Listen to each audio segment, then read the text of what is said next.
안녕하세요. 저는 40대 후반의 남자입니다. 그리고 저는 직장인입니다.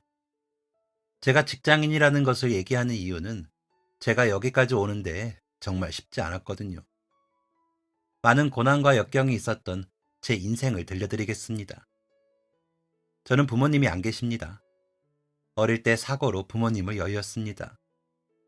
부모님 얼굴이 어렴풋이 기억은 나는데 자세하게는 기억이 안 납니다. 나이를 먹을수록 더욱 기억이 흐려지네요. 부모님은 제가 7살 때 돌아가셨습니다. 여름에 가족끼리 여행을 갔었어요. 삼촌네 가족과 함께 계곡으로 갔었죠. 그때 어머니가 발을 헛디디면서 거센 물살에 쓸려 내려가셨고 아버지가 어머니를 구하러 뛰어드셨다가 그만 두 분 다 물 밖으로 나오시지 못하셨습니다. 저는 제 두 눈 앞에서 부모님을 잃고 말았습니다. 부모님은 그날 밤에 사고 현장에서 거의 500m가 넘게 떨어진 곳에서 발견이 되었고 전 그때부터 고아가 되었습니다. 어머니의 오빠인 삼촌이 저를 거두어 주셨고 저는 삼촌의 식구가 되어서 살게 되었습니다. 그런데 사실 저희 부모님이 다른 가족들과 사이가 좋지 않으십니다. 저도 크면서 차차 알게 된 건데 저희 집이 되게 못 살았거든요. 아버지는 시장에서 배달 일을 하셨고 어머니는 식당 보조 일을 하셨습니다. 부모님이 살아계셨을 때 살았던 집은 반지하였고요. 두 분 다 고등학교도 졸업 못하시고 18살 때부터 공장이며 식당이며 돌아다니면서 일을 하셨습니다. 그건 바로 부모님의 형제들 때문이었죠. 아버지는 위로 형이 2명, 누나가 1명 있었고요. 어머니는 위로 오빠가 하나, 언니가 하나 있었습니다. 두 분 다 막내셨던 거죠. 그래서 두 분이 어릴 때부터 일하면서 위에 있는 형제들한테 돈 줘서 공부시키셨답니다. 그런데 상식적으로 생각을 하면 저희 부모님의 형제들은 저희 부모님에게 고마워해야 하는 거 아닌가요? 자신의 인생을 포기하고 형제들을 위해서 열심히 일했으니까요. 사실 저희 어머니 꿈은 소설작가였고 아버지 꿈은 선생님이셨습니다. 하지만 가족들 중 누구도 두 분의 꿈을 존중해주는 사람이 없었고 두 분도 현실이 팍팍하니 그저 받아들였던 거였죠. 그런데 진짜 가족들이 정말 나쁜 게 두 분에게 고마워하기는커녕 무시를 했습니다. 가방끈 짧은 게 뭘 알겠니? 아유, 무식해라. 뭐 눈에는 뭐만 보인다고 없이 살면 그렇게 되는 거야. 그러게 일해서 한 달에 얼마나 버는데 좀 가치 있는 일을 해라. 두 분의 자식인 제가 보고 있는데도 이런 험한 말들을 서슴지 않고 했던 사람들이었습니다. 그건 어머니의 오빠인 삼촌도 마찬가지였고요. 그때 계곡에 놀러 간 것도 어쩌다가 함께 가게 된 것으로 알고 있습니다. 어머니는 가서 요리만 하셨고 아버지는 고기 굽고 집 나르고 하는 잡일을 하셨죠. 아마 삼촌의 목적이 그게 아니었나 싶습니다. 아무튼 그런 삼촌이 저를 거두게 되었는데 마음에 들어 했겠어요.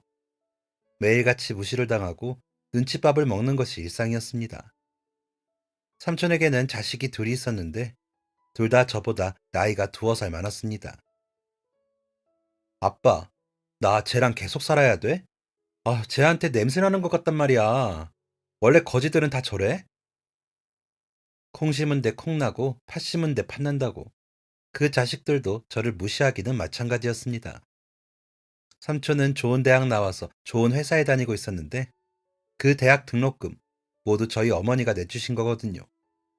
어떻게 그렇게 야박하게 그지없는지 진짜 심보가 고약했습니다. 제가 그 집에서 얼마나 무시를 당했냐면요. 제가 7살이었잖아요.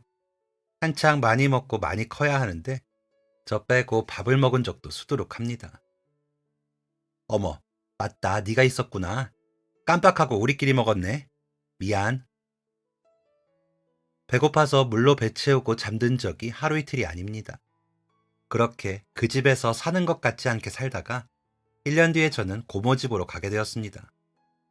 고모도 물론 저희 집을 무시하는 사람 중 한 명이었습니다. 저를 데려가는 그날도 엄청 짜증을 내면서 저를 끌고 갔습니다. 아마 삼촌이 아빠 쪽 형제들에게 연락을 한 것 같고 아빠 형제들 중 제일 어린 고모가 저를 떠맡게 된 듯 했습니다. 고모는 식당을 운영하고 있었습니다. 그래서 고모 집에 갈 때 다행이라고 생각했습니다. 배를 고를 일은 없을 테니까요. 예상했던 대로 고모네 집 냉장고에는 항상 먹을 게 많이 있었습니다. 그래서 그 집에서는 그나마 밥은 제대로 챙겨 먹을 수 있었습니다. 하지만 무시와 비난은 똑같았죠. 아유, 부모 없는 거 티내고 다니니? 젓가락질이 그게 뭐야? 못 배운 부모 밑에서 자라면 젓가락질도 못한다니?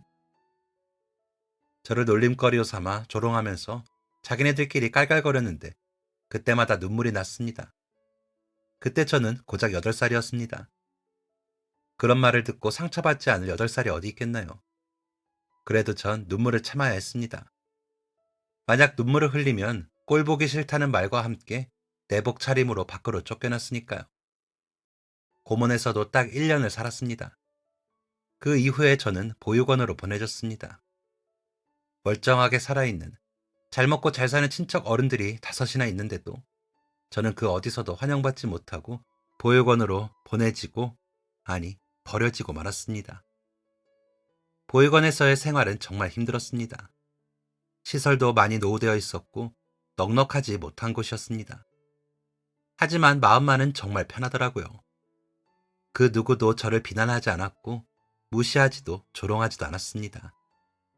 선생님들은 모두 저를 존중해주고 항상 따뜻한 말만 해주셨습니다. 그때 생각이 든 게, 아, 나도 이런 말을 들을 수 있는 사람이구나 였습니다. 처음엔 보육원에 적응하는 게 힘들어서 좀 겉돌았는데 점점 자존감도 높아지고 같은 처지의 친구들의 이야기를 들으면서 마음의 문이 열렸습니다. 그렇게 보육원에서 몸은 힘들지만 마음만은 편한 생활을 하고 저는 독립을 하게 되었습니다. 다행히도 그때 저희 고아원에 도움 주시는 분들이 많아지셔서 고등학교까지 졸업을 할 수 있었습니다. 졸업 후 저는 곧장 일을 하기 시작했습니다. 사람이 살려면 돈이 있어야 하잖아요. 아무것도 없는 무일푼 인생인데 왜인지 자신감만은 가득했습니다. 보육원에서 선생님들께서 정말 좋은 말씀을 많이 해주셨거든요. 너희는 뭐든지 할 수 있는 아이들이다. 어디서든 빛나는 사람들이다. 도전할 수 있는 멋진 사람이다. 이런 말들이요. 어디에서 일을 구해야 하나 고민을 하다가 찜질방에서 야간에 일할 사람을 구한다는 것을 보게 되었습니다. 게다가 숙식 제공이더라고요. 이거다 싶었죠. 저는 그때부터 찜질방에서 먹고 자며 일을 하기 시작했습니다. 호기롭게 뛰어든 사회생활에 상처를 입을 때도 있었고 힘들 때도 있었지만 대체적으로 좋은 날들이 더 많았습니다. 같이 일하던 분들이 대부분 어머니 아버지 뻘이셨거든요. 제 사정을 다 아시는 분들이셨고 참 따뜻하게도 저를 대해주셨습니다. 그 덕에 제가 더 힘이 났죠. 그런데 어른들이 하나같이 제게 하셨던 말이 있었습니다. 젊은 게 재산이여. 지금 뭐든 배워도. 그래, 공부를 해야 해. 아직 한참 젊어. 이 뇌가 젊을 때 공부를 해야 한다고. 평생 여기 있을 거 아니잖아. 공부해서 대학을 나오든 취직을 하든 해야지. 어른들 말씀을 들어보니 100번 맞는 말이더라고요. 무슨 일을 하면 좋을까 고민을 하다가 일단 말씀대로 공부를 하기로 했습니다. 그때 막 학점 은행제라는 제도가 생겼을 때였거든요. 찜질방에서 야간에 일했던 저한테 딱 맞는 제도라는 생각이 들었고 학위를 따기 위해서 공부를 시작했습니다. 여탕 아주머니께서 열심히 하라고 바나나 우유를 가져다 주시고 매점 아주머니 아저씨께서 주전부리를 챙겨주시고 식당 아주머니께서 소고기 가득한 묵국을 챙겨주시고 정말 많은 도움을 받으면서 공부를 했습니다. 그렇게 3년 동안 찜질방 일하면서 저는 학점 은행제를 다녔고 학사 취득을 할 수 있었습니다. 학사 따고 같이 일하시는 분들에게 시원하게 삼겹살 한번 쏘고 자신감이 막 생기더라고요. 다른 일을 할 수도 있지 않을까 생각했습니다. 그래서 일하면서 회사에 지원서를 넣게 되었고 저는 한 중소기업의 영업사원으로 입사를 하게 되었습니다. 그때 찜질방 어른들이 어찌나 좋아해 주시던지 참 감사했던 기억이 나네요. 찜질방을 벗어난 저는 회사 근처 고시원에서 생활하게 되었습니다. 어떻게 보면 처음 하는 사회생활이라 많이 어렵기도 했고 제가 부족하다는 것도 많이 알게 된 계기였습니다. 첫 회사에서 진짜 많은 걸 배웠습니다. 영업이라는 게 그냥 되는 게 아니라는 것도 배웠고 한 군데 거래처랑 거래하기 위해서 얼마나 많은 노력을 해야 하는지도 알게 되었습니다. 그렇게 첫 회사에서 1년이라는 시간 동안 일을 했고 저는 군대에 가게 되었습니다. 그리고 군대 제대 후 저는 서울로 향했죠. 뭔가 군대를 다녀오니까 정말 어른이 된 것 같은 기분이 들더라고요. 이제는 한 군데에 정착을 하고 집다운 집에서도 살아야겠다는 생각이 들었습니다.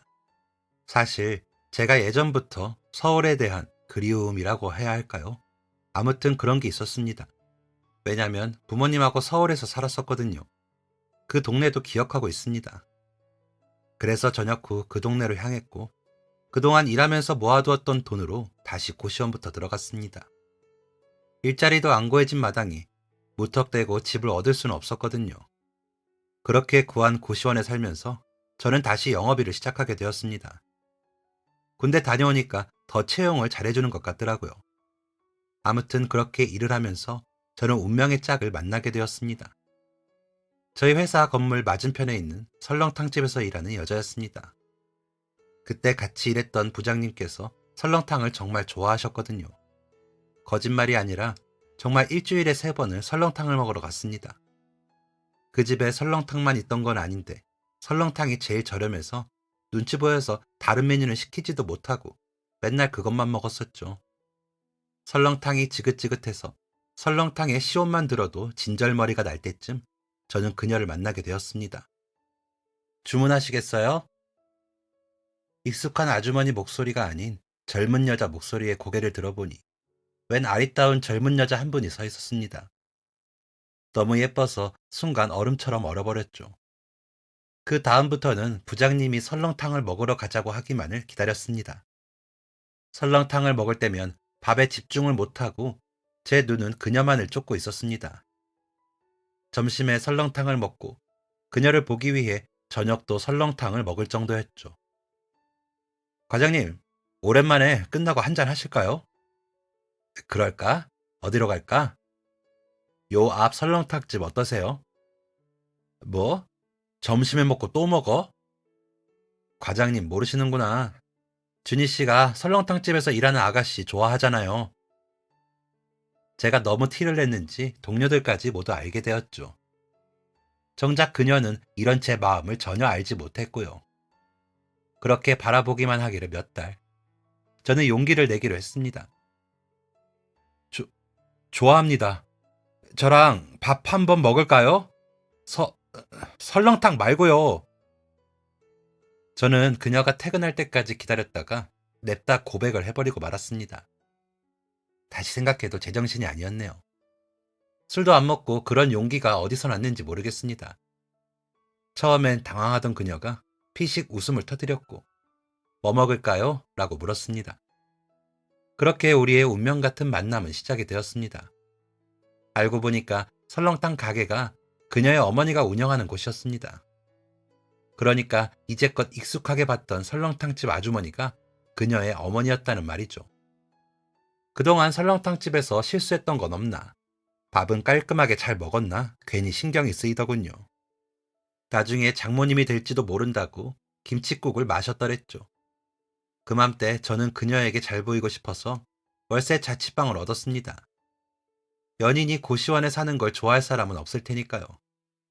군대 가서 배웠던 담배도 끊었습니다. 담배 냄새를 싫어한다고 하더라고요. 그리고 담배 태우면 돈 나가니까 그 돈 살뜰히 아껴서 데이트할 때 썼습니다. 그렇게 만남을 이어가던 중 저는 조금 빠르게 여자친구의 어머니를 소개받게 되었습니다. 그것도 정말 느닷없이 정말 예상치 못하게 말이죠. 저희 부장님이 설렁탕을 엄청 좋아하시니까 또 점심시간에 설렁탕을 먹으러 갔었습니다. 제가 여자친구와 만나는 건 동료들이 다 알고 있었거든요. 이야, 준희 씨는 좋겠네. 점심시간에 여자친구도 보고. 아이 참, 놀리지 마세요. 한창 그렇게 장난을 치던 중 주문한 음식이 나왔습니다. 여자친구의 어머니가 가져다 주셨죠. 그런데 여자친구의 어머니는 제가 남자친구라는 것을 전혀 모르고 계셨거든요. 적어도 여자친구가 저한테 말한 적이 없었으니까 그렇게 알고 있었습니다. 그런데 갑자기 어머님이 제 앞에 설렁탕을 놔주시면서 제 얼굴을 뚫어져라 보시더라고요. 어, 왜 그러세요? 우리 미정이 어디가 좋은가? 네? 깜짝 놀라서 얼굴이 시뻘개졌습니다. 그게 저와 저희 장모님과의 인연의 시작이었습니다. 장모님은 참 쿨한 분이셨습니다. 약간 무뚝뚝한 면도 있으셨고요. 그럴 만한 게 여자친구가 말하기를 장인어른께서 일찍 돌아가셨다고 하더라고요. 여자친구가 10살 때 교통사고로 갑자기 세상을 떠나셨다고 했습니다. 그때부터 장모님이 혼자 생계를 꾸리셨는데 얘기 들어보니까 정말 고생을 많이 하셨더라고요. 어엿한 가게를 운영하게 되시기까지 몇 번이고 넘어지시고 몸고생, 마음고생 안 하신 게 없으셨는데 정말 독하게 버티신 거였습니다. 장모님이 왜 그렇게 독하게 버티신 건지 제 여자친구는 너무 잘 알고 있으니까 장모님을 도와주는 거라고 하더라고요. 사실 여자친구가 국문학과 졸업생이었거든요. 신춘문예 등단도 한 어엿한 작가인데 장모님 일 도와드리면서 글을 쓰고 있었습니다. 정말 기특하고 마음이 예쁘지 않나요? 그런 여자친구와 장모님의 사연을 알고 난 후 저는 그 멋진 여자들에게 큰 힘이 돼주고 싶다는 생각이 들었습니다. 그렇다기엔 많이 부족했지만 뭐 없는 것보다 낫지 않겠나 하는 생각으로 덤볐습니다. 그래서 출근 시간보다 훨씬 더 일찍 나가서 장모님이 가게 오픈하시는 거 도와드리고 퇴근하고서도 가게 가서 일 도왔습니다. 회사 다니는 직장인이 무슨 일을 한다고? 아, 얼른 집이나 가. 장모님은 항상 무뚝뚝한 얼굴로 이런 말을 하셨지만 제가 느껴지기엔 그렇게 싫어하시지는 않는 것 같더라고요. 그래서 그냥 도왔습니다. 참새가 방앗간 가듯이 가니까 더 아무 말 안 하시더라고요. 그렇게 한두 달을 옆에서 도왔습니다. 어느 날 가게 마감하고 청소하고 있는데 장모님이 맛있는 닭볶음탕을 해서 내오시더라고요. 내일 쉬는 날이지? 예, 맞습니다. 술은 좀 하나? 나는 오늘 술이 땡기는데. 안 먹을 거면 닭이나 뜯고. 저 술 좋아합니다. 그렇게 장모님과 여자친구와 셋이 닭볶음탕에 소주를 먹게 되었습니다. 처음으로 같이 식사를 하는 자리였습니다. 인생의 쓴맛을 많이 본 장모님은 술도 참 쓰게 넘기셨습니다. 저는 잘 보여야 한다는 생각에 잔뜩 긴장을 하고 있었죠. 그날 장모님과 참 많은 얘기를 나눴습니다. 따지고 보면 한 80% 정도는 제가 말을 많이 했습니다. 장모님께서 저한테 이것저것 물어보시더라고요. 하나밖에 없는 딸과 만난다고 하니 궁금한 게 많으신 게 당연하죠. 저는 저의 모든 이야기를 다 들려드렸습니다. 부모님을 여의고 보육원에 들어갔던 것, 찜질방에서 일하면서 학위를 딴 것, 고향이었던 서울로 상경한 것. 장모님은 제 이야기를 귀 기울여서 들어주셨습니다. 그리고 저의 모든 걸 다 들으신 후 딱 이렇게 말씀하셨습니다. 참 귀하네. 네? 어떤 게? 자네 말이야. 참 귀해. 참 귀한 사람이네. 고생했겠어. 내 딸이 나 닮아 남자 보는 눈이 있네. 저는 순간 제가 잘못 들었나 싶어서 멍했습니다. 귀하다니. 살면서 그런 말은 정말 처음이었습니다. 술을 더 먹었다라면 울었을지도 모릅니다. 그렇게 감사한 말을 들으며 저는 장모님에게 인정받았습니다. 그 이후부터는 뭐 말할 것도 없이 장모님이 저를 많이 신뢰하셨죠.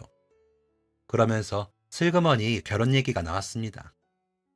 여자친구와는 이미 결혼 이야기를 많이 나눈 상태였는데 사실 제가 좀 조심스러웠거든요. 부모님도 안 계시고 가진 것도 없고 여자친구한테 모자란 사람인 것 같고 괜히 나 같은 사람하고 살아서 고생하지는 않을까 싶기도 했고요. 그런데 이렇게 고민하는 제 마음을 아신 건지 장모님께서 먼저 얘기를 꺼내셨습니다. 둘이 결혼할 때 돈 좀 보태주겠네. 아, 네? 아니요, 장모님, 괜찮습니다. 아니, 이건 내가 해주고 싶어서 해주는 거네. 자네 그동안 우리 가게 일 도와준 거 돈으로 따지면 꽤 될 거야. 그리고 내가 우리 미정이 대학 등록금 내주려고 모은 돈이 있는데 저게 글쎄 4년 내내 장학금을 받았지 뭐야. 내가 뭐 자식이 또 있는 것도 아니고 그 돈 어차피 미정이 거니까 가져가서 쓰게나. 괜히 장모님께 손 벌리는 것 같아서 안 받으려고 했는데 여자친구가 그냥 받자고 나중에 살면서 갚자고 해서 받게 되었습니다. 그렇게 장모님의 도움으로 저희는 만난 지 1년 만에 결혼을 하게 되었습니다. 그리고 신혼여행 다녀와서 일명 허니문 베이비가 생기게 되었죠. 7살 때 이후로 처음으로 가족이 생긴 저는 말로 표현할 수 없을 만큼 황홀했습니다. 장모님은 정말 저를 아들처럼 여겨주셨습니다. 말 안 들으면 혼내고, 잘하면 칭찬해주고, 밥도 많이 주시고요.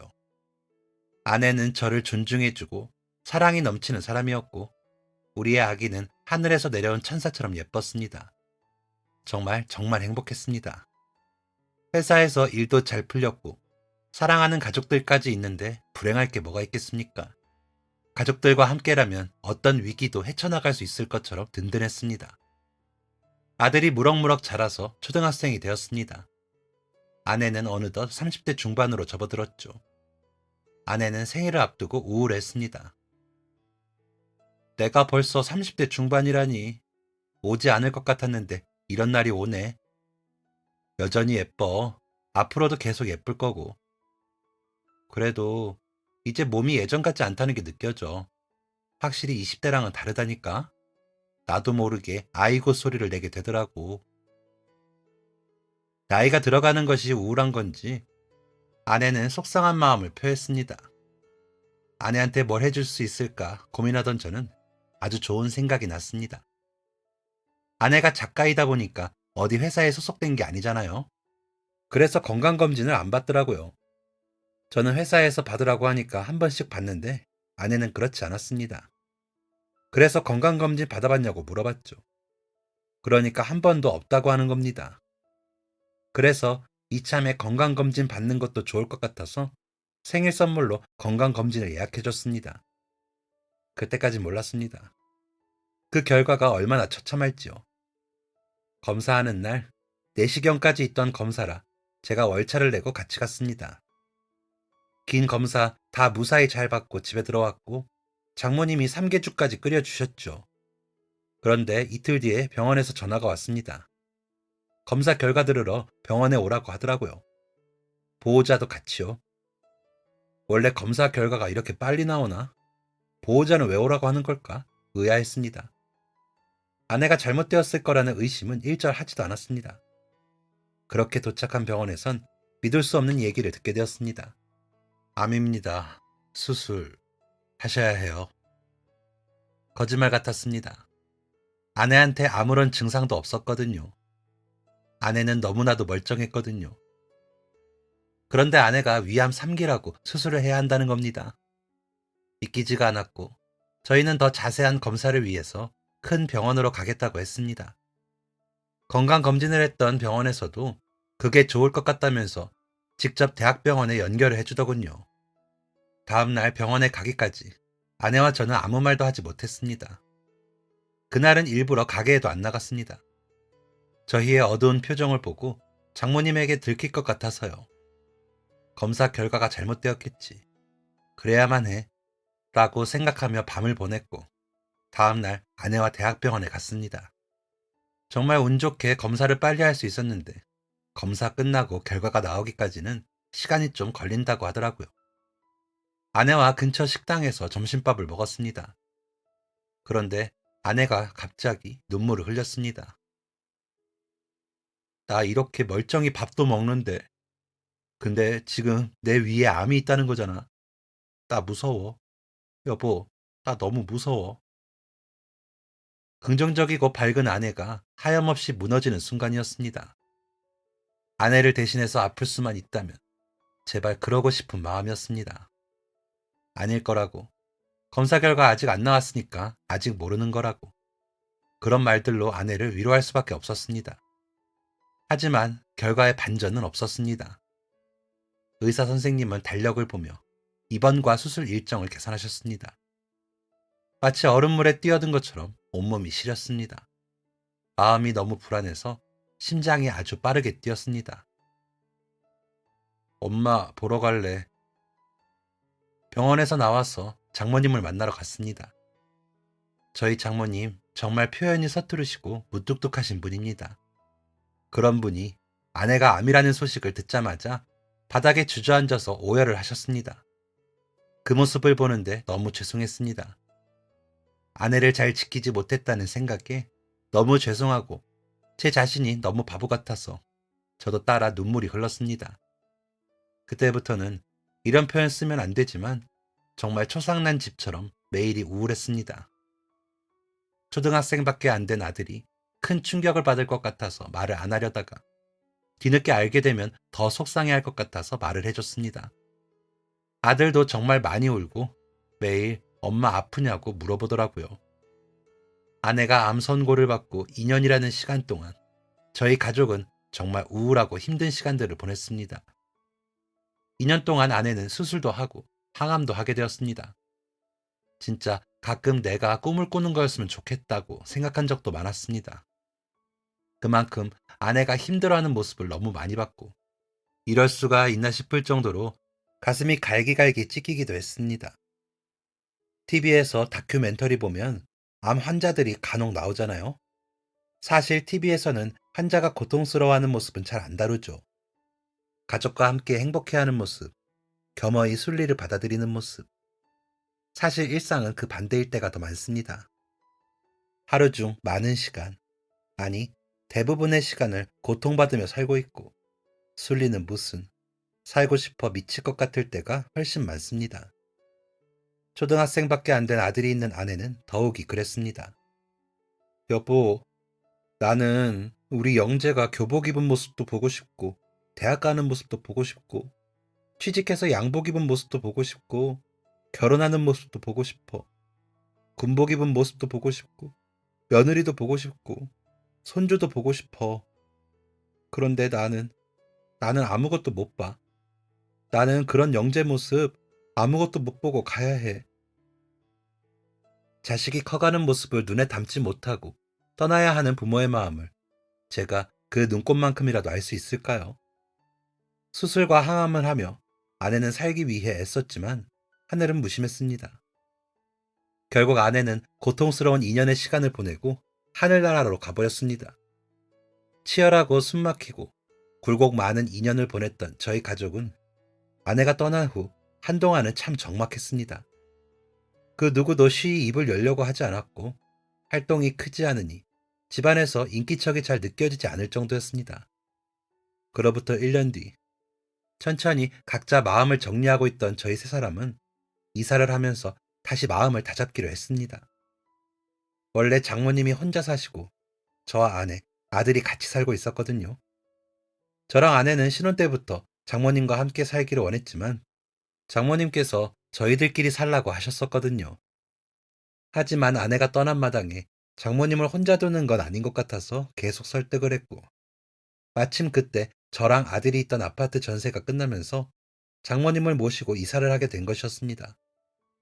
세 식구가 모여 있으니까 그나마 한결 마음이 편하더라고요. 아이도 점점 안정을 찾았고요. 사실 아내가 세상을 떠나고 장모님 뵐 면목이 없었습니다. 모든 게 다 제 탓처럼 느껴졌었거든요. 그런데 장모님께서 당신이 더 슬프실 텐데도 저 챙겨주시고 정말 아들처럼 대해주셨습니다. 그때 생각했죠. 장모님 옆에서 평생을 해야겠다고요. 셋이 하나가 된 저희는 다시 행복이라는 것을 알아가면서 살고 있었습니다. 그러던 어느 날이었습니다. 퇴근하고 집에 들어갔는데 장모님께서 장사를 일찍이 끝내시고 저녁밥을 차리고 계시더라고요. 이서방 왔어? 저녁 들게나. 네, 장모님. 아들까지 셋이서 저녁밥을 먹던 중이었습니다. 갑자기 장모님께서 이런 말씀을 하시더라고요. 그런데 얘는 왜 안 와? 늦는다고 하던가? 네? 누구요, 장모님? 누구긴 미정이지. 어딜 간 건지 가게에도 안 나오더니 늦게 들어오나 보네. 친구들 만난댔나? 갑자기 이게 무슨 소리인가 혼란스럽더라고요. 죽은 아내를 왜 찾으시는 건지, 장모님께서 왜 이런 말씀을 하시는지 알 수가 없었습니다. 무슨 대꾸를 해야 할지 몰라서 밥만 입안에 밀어 넣었습니다. 설마, 설마 내가 생각하는 그건 아니겠지. 아닐 거야. 아니어야만 해. 하면서 밥을 삼켰습니다. 그 이후 장모님은 아내 얘기를 꺼내지 않으셨습니다. 순간 말씀을 잘못하셨던 거겠지 생각하면서 떨쳐버리려 했습니다. 하지만 일주일 뒤 장모님께서 또 이해할 수 없는 행동을 하셨습니다. 주말이라서 저는 출근을 안 했고 아들은 아침 일찍 친구네 놀러 갔었죠. 그런데 장모님께서 세탁기에 빨래를 넣으시다가 아들 옷을 하나 들고 저한테 오셨습니다. 이건 누구 옷인가? 자네 거라기엔 너무 작고 미정이가 이런 걸 입진 않는데. 누구긴요, 영재 거죠. 영재? 아니 그 갓난쟁이가 무슨 이런 큰 옷을 입어. 요즘엔 다 빠르다더니 옷도 빨리빨리 사들이나? 초등학생 옷은 되어 보이는구만. 저는 다시 한번 말문이 턱 막혔습니다. 11살짜리 아이한테 갓난쟁이라니요. 갑자기 머리가 웅웅 울리고 눈물이 핑 돌더라고요. 저는 심호흡을 하고 직장 동료한테 전화를 걸었습니다. 1살 많은 선임이 있는데 그 선임의 고모분께서 치매를 앓고 있다고 들었거든요. 설마 장모님이 치매는 아니겠지 하면서 전화를 걸어 상황을 말하고 조언을 구했습니다. 하지만 돌아오는 대답은 혹시나 하는 생각을 벗어나지 않았습니다. 우리 고모도 처음에 그러셨어. 아무래도 치매 같은데 병원 소개해줄게. 가서 검사 받아봐. 하루라도 빨리 가야지. 저는 곧바로 다음날 장모님을 모시고 병원에 갔습니다. 아니 멀쩡한 사람 무슨 검사를 받는다고 그러나. 나 가게 나가야 해 이서방. 어머니 검사 받으셔야 해요. 어머니가 무슨 말씀 하셨는지 기억나세요? 장모님은 전혀 모르겠다는 표정을 지으셨고 저는 장모님이 하셨던 말을 그대로 들려드렸습니다. 장모님의 표정이 점점 굳더니 눈물을 글썽이시더라고요. 믿을 수 없다는 표정이었습니다. 내가 요즘 일이 바빠 깜빡깜빡하네. 치료받으면 괜찮을 거야. 응, 그럴 걸세. 장모님은 뇌사진도 찍으며 검사를 하셨습니다. 출혈이나 종양 이런 건 아예 없고 퇴행성 치매라고 하더군요. 네, 우려하던 치매가 맞았던 겁니다. 왜, 왜 내가 이렇게 된 겁니까? 네? 의사 선생님, 내가 왜 치매에 걸린 거죠? 정확한 원인을 알 수는 없지만 최근에 크게 충격을 받으신 일이 있으셨나요? 갑자기 아내의 죽음이 떠올랐습니다. 확실한 건 아니지만 그게 영향을 미쳤을 수도 있다고 하더군요. 장모님은 집에 가는 내내 눈물을 멈추지 않으셨습니다. 저도 따라서 눈물이 줄줄 흘렀습니다. 장모님, 걱정하지 마세요. 제가 장모님 지킬게요. 제가 책임지고 장모님 꼭 지켜드릴게요. 잊지 않도록, 다 잊지 않도록 제가 책임질게요. 미안하네, 이서방. 내가 미안하네. 내가 이런 못난 몸뚱이가 짐이 되어서 너무 미안하네. 장모님은 다음 날부터 가게 정리를 시작하셨습니다. 설렁탕집 왜 문을 닫냐는 부장님의 물음에 그저 힘드셔서요 하고 대답할 수밖에 없었습니다. 장모님의 상태는 점점 더 안 좋아졌습니다. 일주일에 한 번 정도 아내를 찾았던 장모님은 그 횟수가 점점 잦아지다가 하루에 한 번씩 아내를 찾게 되었습니다. 그러다가도 다시 정신이 돌아오시면 어떻게 딸이 죽는 것도 있냐며 눈물을 흘리셨죠. 가뜩이나 장모님도 아프신데 설상가상으로 제가 위기를 겪게 되었습니다. 다들 알겠지만 지금 회사 상황이 좋지 않습니다. 대표님께서 지금 정리를 해야 그나마 직원들 월급 챙겨줄 수 있다고 하시네요. 이따 대표님 내려오신다니까 그때까지만 자리 좀 해주세요. 사실 1년쯤 전부터 회사가 위기를 겪고 있었습니다. 그래서 회사의 직원들도 많이 줄고 업무도 많이 바뀌고 뒤숭숭했습니다. 저는 영업팀이었는데 팀 사람들이 반 정도로 줄었고 다른 부서도 마찬가지였습니다. 영업하면서 기획도 하고 가끔 계산기도 두드리고 뭐 그렇게 된 거였죠. 다시 나아지겠지 하면서 버티고 있었던 건데 회사 사정은 나아질 기미를 안 보였고 결국 회사는 문을 닫게 되었습니다. 한순간에 일자리를 잃은 저는 솔직히 많이 막막했습니다. 장모님과 함께 살게 되면서 그동안 모았던 돈 다 털어서 더 좋은 아파트로 간 거였거든요. 장모님도 같이 보태셨고요. 그리고 장모님께서 가게 정리하시면서 제가 세 식구 먹여 살려야 하는 가장이 되다 보니 솔직히 어깨가 무거웠던 것도 사실이었습니다. 병원비도 부담을 해야 했고 아들도 점점 크면서 이래저래 돈 들 일이 많았고요. 그런데 직장까지 잃게 되었으니 눈앞이 정말 캄캄하더군요. 괜히 장모님께 말씀드렸다가 걱정하실 것 같아서 일부러 말씀을 안 드렸습니다. 그리고 되는 대로 면접을 보러 다녔죠. 그런데 제가 경력이 좀 있잖아요. 군대 가기 전 1년 하고 다녀와서 쭉 영업 쪽에서만 일을 했으니까요. 그래서 다른 곳에서도 잘 써줄 거라고 생각했습니다. 그런데 이렇게 경력이 많은 게 오히려 흠이 되더라고요. 나이가 좀 있으시네. 경력도 꽤 되네요. 네, 그렇습니다. 우리는 신입을 뽑는 거라 좀 부담스럽네요. 이런 반응들이 대부분이었습니다. 영업 쪽은 열정 넘치고 패기 넘치는 20대들을 좋아하더라고요. 저도 그랬던 사람 중 하나였고요. 아니면 외국어를 잘하던가 해야 하는데 저는 또 그게 아니었거든요. 게다가 학사 학위는 있지만 학점 은행제이니 좋게 보는 사람도 없었습니다. 솔직히 좀 충격적이었습니다. 면접을 10군데쯤 떨어지고 나서 든 생각은 이러다가 진짜 큰일 나겠다 였습니다. 그래서 저는 양복을 입고 막노동을 나가게 되었습니다. 평범하게 직장 다니다가 갑자기 막노동하는 신세가 되다니 그 현실 자체가 거짓말같이 느껴지더라고요. 그때가 제 인생에서 두 번째로 힘들었을 때가 아니었나 싶습니다. 첫 번째는 아내가 떠났을 때고요. 두 번째로 힘들었던 그때는 막노동하고 들어오면 장모님께서 아이처럼 울면서 저보고 아빠라고 하며 죄다 집어던집니다. 그러면서 딸기가 먹고 싶다고 소리치시고요. 그게 매일 일상이었습니다. 오늘은 괜찮나 싶으면 어김없이 새벽에 깨셔서 한바탕 소동이 일어나고 이웃 사람들께 죄송하다고 인사도 드리고 제가 들어야 하는 무게가 너무 무거웠던 때였습니다. 하루는 막노동, 하루는 면접, 이런 일상을 반복하며 점점 통장의 잔고는 말라가고 있었습니다.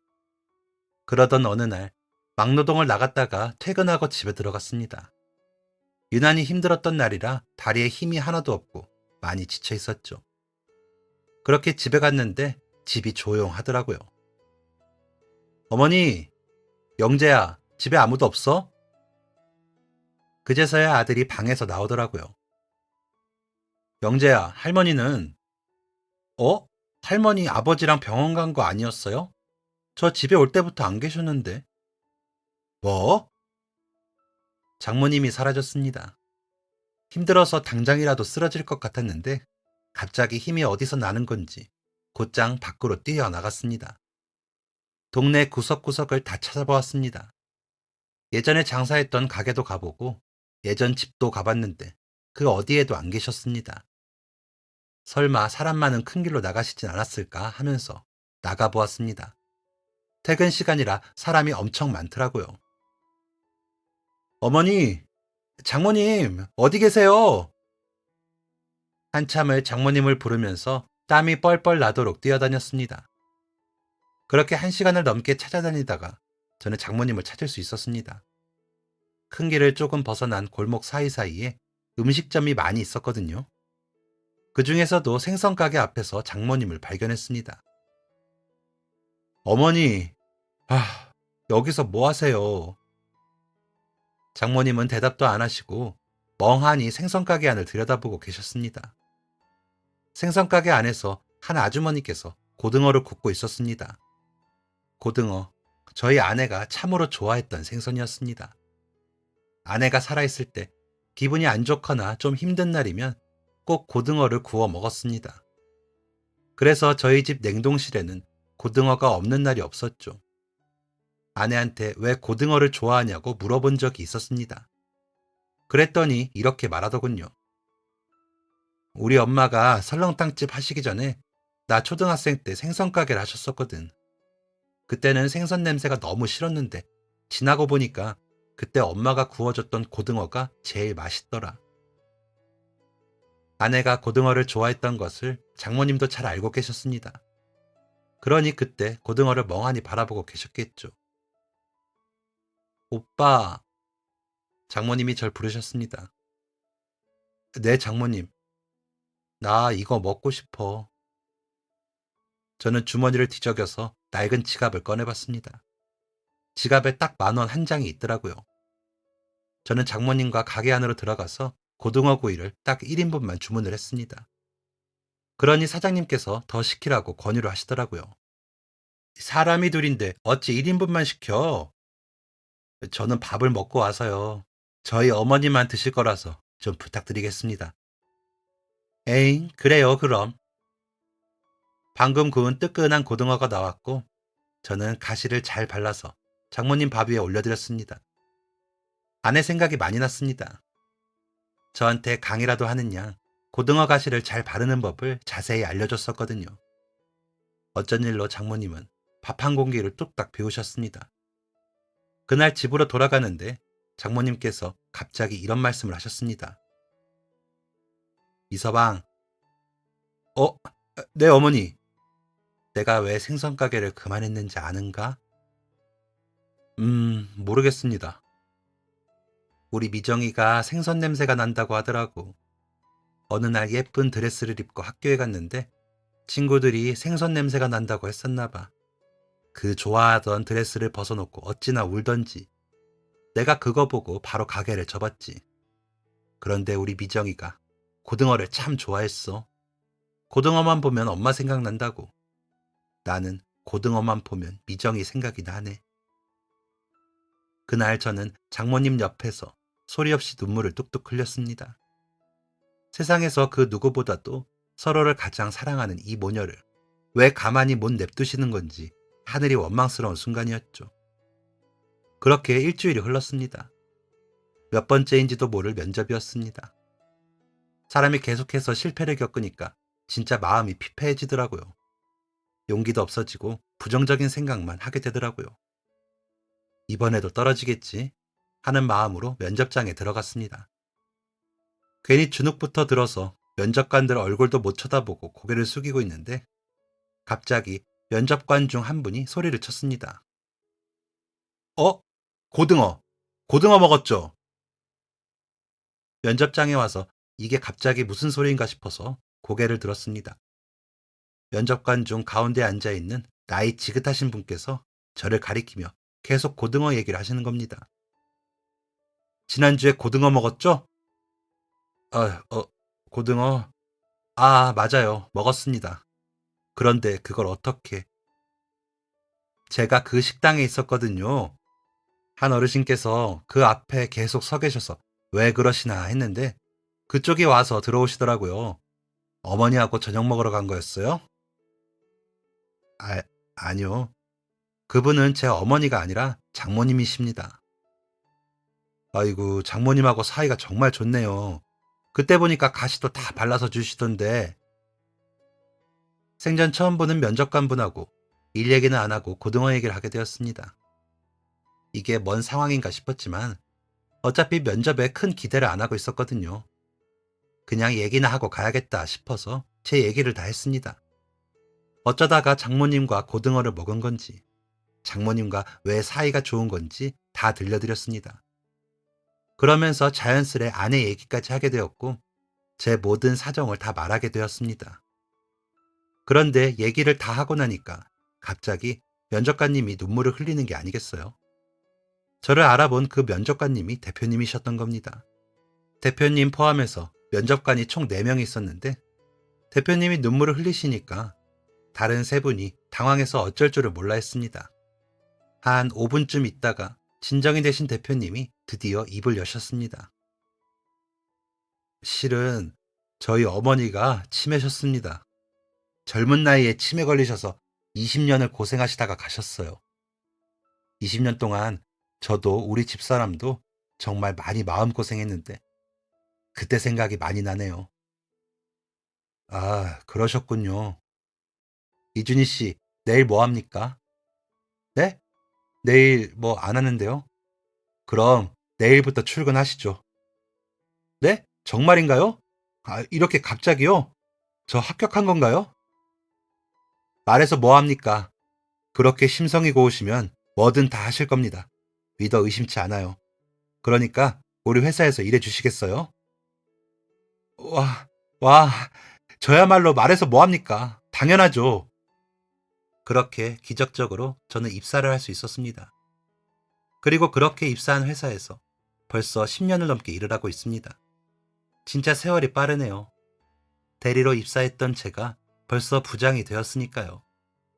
제가 시기를 잘 탔던 건지 입사 후 회사는 점점 성장을 했습니다.